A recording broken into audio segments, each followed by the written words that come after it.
Il y avait une dissonance de plus en plus forte entre la stratégie d'un Facebook qui devient méta et la stratégie des mini-mondes qui se fait être une boîte à impact qui fait tout bien sur le produit, sur les équipes et donc sur le marketing.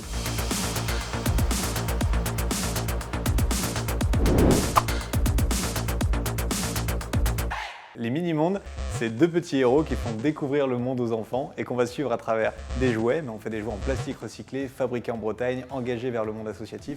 On fait des magazines, on fait des jeux de société, on fait des livres et demain on va faire des séries animées, des parcs de jeux et même des épisodes audio. Les mini-mondes, on aimait bien l'image parce que c'est l'image d'un monde un peu utopique, un peu parallèle, un peu un monde qui revient aux choses simples, un monde de la vraie vie où les enfants se retrouvent, font des rencontres, se font des potes, un monde de tolérance, de bienveillance.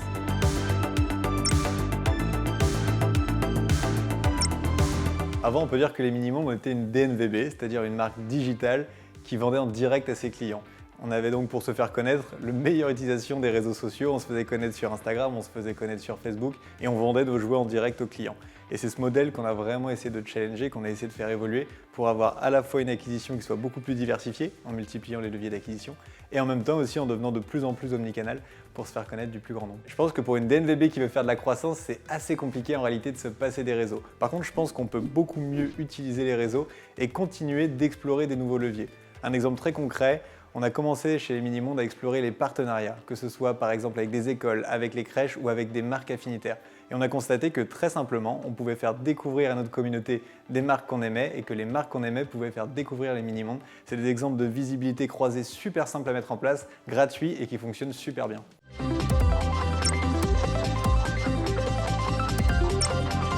Les mini-mondes, on avait un marketing digital qui était ultra classique. On mettait 80% de notre enveloppe sur les réseaux type Facebook et on s'est dit qu'il fallait changer pour deux raisons. La première, c'est une raison de performance. Nos performances étaient en berne sur l'année 2021. Et pour une deuxième raison, qui est une raison beaucoup plus éthique. Il y avait une dissonance de plus en plus forte entre la stratégie d'un Facebook qui devient méta et la stratégie des mini-mondes qui se fait être une boîte à impact qui fait tout bien sur le produit, sur les équipes et donc sur le marketing. Se donner un objectif qui est de passer de 80% de nos dépenses Facebook à 50-50.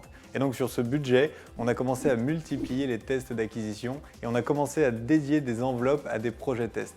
Un exemple très concret, on a pris une enveloppe pour customiser un van, le personnaliser aux couleurs des mini-mondes et le mettre à disposition gratuitement de nos abonnés pour qu'ils puissent faire un tour de France avec leurs enfants. C'est un exemple très concret qui montre qu'avec de la créativité, avec un peu d'audace, on peut prendre une enveloppe dédiée à du marketing digital pour créer des vraies expériences, faire rêver nos clients. Et pour ça, le but pour nous, c'était transformer nos abonnés en super ambassadeurs des mini-mondes. Un deuxième exemple précis, on a pris une partie de notre budget Facebook pour le consacrer à la refonte de notre site internet. On a voulu passer d'un site e-commerce à une destination web pour les parents. On a donc complètement refondu notre site pour intégrer toutes les activités qu'on avait créées depuis le début de l'aventure et les mettre à disposition gratuitement des clients ou des visiteurs qui passaient sur le site. En gros, on peut passer sur le site des mini-mondes demain et télécharger une recette pour ses enfants, écouter une musique ou faire un kit de coloriage. Et ça, c'est vraiment le but chez les mini-mondes, c'est de créer une destination web qui fait que les parents et les enfants viennent juste sur notre site, non pas forcément pour acheter, mais pour consommer du contenu gratuitement.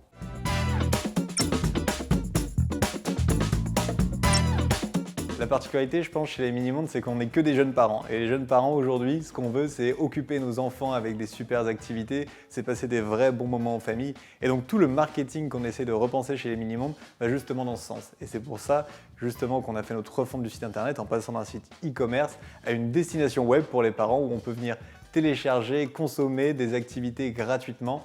Parce qu'on est vraiment maintenant dans ce nouveau leitmotiv qui est de dire, on ne vient pas forcément pour acheter, mais on vient finalement pour consommer des activités mini-mondes et pour passer des vrais bons moments en famille. D'un côté, il y a Facebook qui veut créer Meta, qui veut investir dans un monde parallèle. Nous, on veut justement tout l'inverse. On veut revenir aux choses simples, revenir à la vraie vie. On veut que les enfants aillent jouer dehors, se marrent avec pas grand-chose, avec un regard tourné vers l'environnement. Et donc, le monde qu'ils veulent créer et le monde qu'on veut créer, aujourd'hui, finalement, ne se retrouve pas du tout.